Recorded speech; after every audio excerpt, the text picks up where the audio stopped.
नमस्कार, मैं राजेश शर्मा और 7 इंडिया न्यूज़ में आपका स्वागत है। आज हम बात करते हैं 3 राज्यों के चुनाव की, जो कि हम लोग उत्तर भारत की बात करेंगे।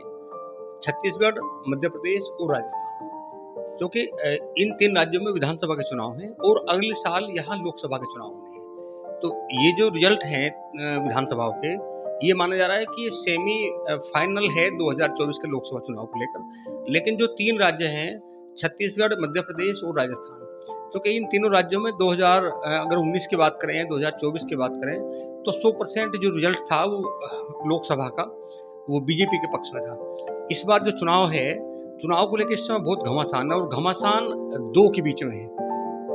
इधर मोदी जी की टीम है और सामने अटल जी की टीम है। तो अब ये लग रहा है, क्योंकि राजस्थान का ये माना जाता है, राजस्थान ऐसा स्टेट भी है जिसका कि यहाँ 5 साल एक सरकार की, एक राजनीतिक दल की गवर्नमेंट बनती है और 5 साल दूसरे की बनती है। ये परंपरा राजस्थान में है।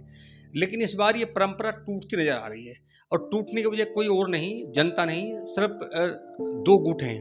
एक गुट गुजरात धोबी का गुट है और एक गुट पूर्व प्रधानमंत्री अटल ब्रिगेड का गुट है। इन दोनों में लेकर घमासान मचा हुआ है। ऐसा पहली बार हुआ है, पिछले 20 साल में ऐसा पहली बार हुआ जब तीनों राज्यों में भाजपा सीएम चेहरे को सामने करके चुनाव नहीं लड़ रही है।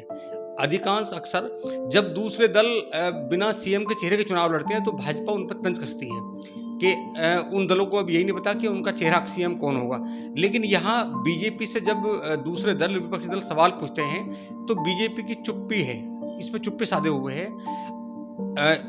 ये कहना पड़ा प्रधानमंत्री को जब रिपोर्टर ने पूछा, जब दूसरे रणनीतिकार पूछते हैं कि यहाँ राजस्थान, मध्य प्रदेश, छत्तीसगढ़ में कौन चेहरा होगा बीजेपी का, तो उन्हें ये कहना पड़ा कि यह कमल का फूल चेहरा है। जबकि राजस्थान में पिछले 20 वर्षों से लगातार अगर हम सीएम चेहरे की बात करें तो कभी भैरव सिंह शेखावत का नाम आता था तो कभी वसुंधरा राजे सिंधिया का नाम आता था।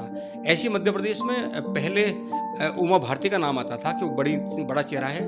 उसके बाद फिर मुख्यमंत्री वर्तमान शिवराज सिंह चौहान का नाम आया और छत्तीसगढ़ में रमन सिंह का नाम हमेशा भाजपा आगे रखती थी। लेकिन पहला चुनाव इस बार ये रहा कि इस बार बीजेपी ने कोई सीएम चेहरा नहीं रखा और इसी की बदौलत अब 2 गुटों में लड़ाई है। एक टीम अटल ब्रिगेड है और दूसरी टीम गुजरात लावी की है, मोदी जी की और अमित शाह जी की टीम है।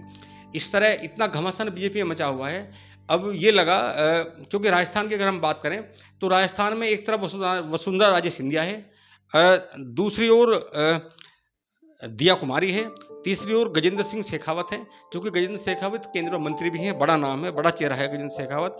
इधर क्योंकि सुनील, ये माना जाता था पहले कि सुनील बंसल जो संगठन महामंत्री भी हैं, कि वो अगर बीजेपी की सरकार राजस्थान में आती है तो सुनील बंसल को मुख्यमंत्री बनाया जा सकता है। इस तरह अगर हम मध्य प्रदेश की बात करें तो मध्य प्रदेश में अभी तक शिवराज सिंह चौहान दांव खेलते थे। शिवराज सिंह चौहान बड़ा नाम थे, लेकिन इस बार यह हुआ कि अब शिवराज सिंह चौहान, चूंकि वो मुख्यमंत्री भी हैं और बीजेपी ने ये कह के कि इस बार जो चेहरा है कमल का फूल है, तो ये मान लिया गया कि शिवराज सिंह चौहान अब सीएम की दौड़ से बाहर हैं। तो वहां भी लड़ाई है, क्योंकि नरेंद्र तोमर केंद्रीय कृषि मंत्री हैं, वो वहाँ चुनाव लड़ रहे हैं। कैलाश विजयवर्गीय भाजपा के राष्ट्रीय महासचिव हैं, वो भी वहाँ विधानसभा का चुनाव लड़ रहे हैं। प्रहलाद पटेल भी केंद्रीय मंत्री हैं, वो भी वहाँ विधानसभा का चुनाव लड़ते हैं। फग्गन सिंह कुलस्ते हैं, वो भी वहाँ चुनाव लड़ रहे हैं। इसके अलावा सांसद भी हैं। तो अब शिवराज सिंह चौहान ने मान लिया कि अगर वहाँ बीजेपी बहुमत में आती है तो मुख्यमंत्री शिवराज सिंह चौहान नहीं बनेंगे। जब हम छत्तीसगढ़ की बात करते हैं तो वहाँ गृह मंत्री अमित शाह ने बोल ही दिया कि इस बार अगर बीजेपी सत्ता में आती है, बहुमत में आती है, तो वहाँ मुख्यमंत्री पिछड़ी जाति का होगा। इसको लेकर अब रमन सिंह के भी चेहरे पर उदासी छाई हुई है। तो इस तरह जो तीनों राज्य हैं, तीनों राज्यों में जो इस समय जो घमासान है सीएम को लेकर, अब ये लग रहा है कि जो दूसरे चेहरे हैं, अब लड़ाई दूसरे दल से नहीं, विपक्ष से नहीं, अब लग रहा है कि बीजेपी की लड़ाई इन तीनों राज्यों में बीजेपी के लोगों से है। क्योंकि जो बीजेपी के कद्दावर नेता हैं वो आमने सामने हैं और हर कोई ये चाहता है कि ये सीएम ना बन पाए, चाहे सरकार बने या ना बने।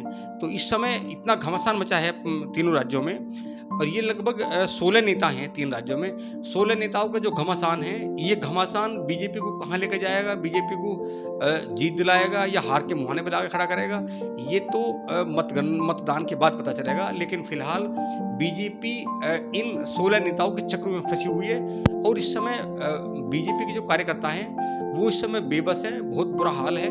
तीनों राज्यों में बीजेपी के लीडर बीजेपी से लड़ाई लड़ रहे हैं आप लगातार देखते रहिए 7 इंडिया न्यूज़। नमस्कार, राजेश शर्मा।